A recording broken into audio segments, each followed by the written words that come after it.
Bonsoir Loïc, victoire du GBDH ce soir face à Angers. Une victoire, on va dire, maîtrisée ce soir. Vous avez été, du début à la fin, vous avez été en tête et vous avez su tenir ce score. Et c'est la victoire. Ouais, bonsoir. Ouais, très satisfait de la victoire. C'était un match qu'on avait coché, bien sûr. Comme eux, c'est la victoire. Alors c'était une équipe Angers, on sait que c'est la lanterne rouge, mais elle sortait de deux bons matchs face à Frontignan et Dijon. On l'a vu en seconde période, ils sont revenus à -3. Vous avez toujours su remettre ce coup d'accélérateur pour repasser devant. Ouais, c'est ça, on a très bien commencé le match, ce qui nous a permis d'avoir un écart très important à la pause. Maintenant, comme on a vu, Angers c'est une équipe de deux matchs qui lâche rien.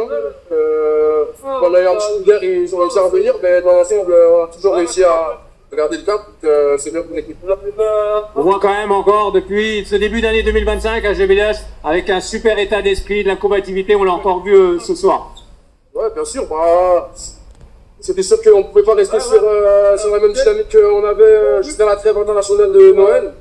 Donc on s'est parlé dans les revenus et depuis que ça va beaucoup mieux, maintenant on voit qu'on est tous là les uns pour les autres.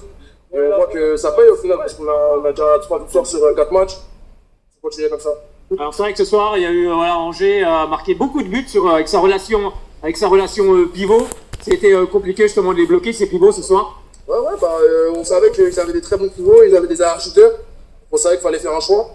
Au final, on a bien réussi à défendre sur les tireurs adverses. Maintenant, on a écouté des difficultés sur le pivot. Il va falloir regarder la vidéo et arranger ça pour le prochain. Alors, le prochain match, justement, ça sera un déplacement à Célestat. Avant de revenir ici pour le derby face à Dijon. Deux équipes qui sont dans le top 5 actuellement. Ouais, bien sûr. Après, nous, on n'a pas de personne. On sait que ça va être compliqué d'aller là-bas et d'essayer de faire un résultat. Mais on va essayer de surfer sur la dynamique qu'on a actuellement et on verra ce que ça donne. C'est vrai que c'est une bonne dynamique depuis ce début d'année 2025. Hein. C'est incroyable ce changement complet. On a l'impression de revoir une autre équipe. Ouais, c'est sûr. Comme j'ai dit tout à l'heure, on s'est bien parlé à la trêve.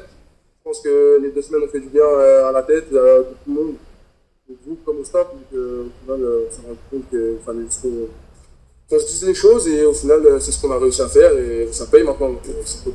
Oui, puis plus de calcul maintenant. De toute façon, il faut gagner des matchs. Tous les matchs. Ouais, bon, le plus possible en tout cas. C'est ça, il y a des calculs à faire, faut tout gagner. Merci beaucoup Loïc. Bon match du côté de Célestat. On se retrouvera ici face à Dijon le vendredi 7 mars, pardon. Merci.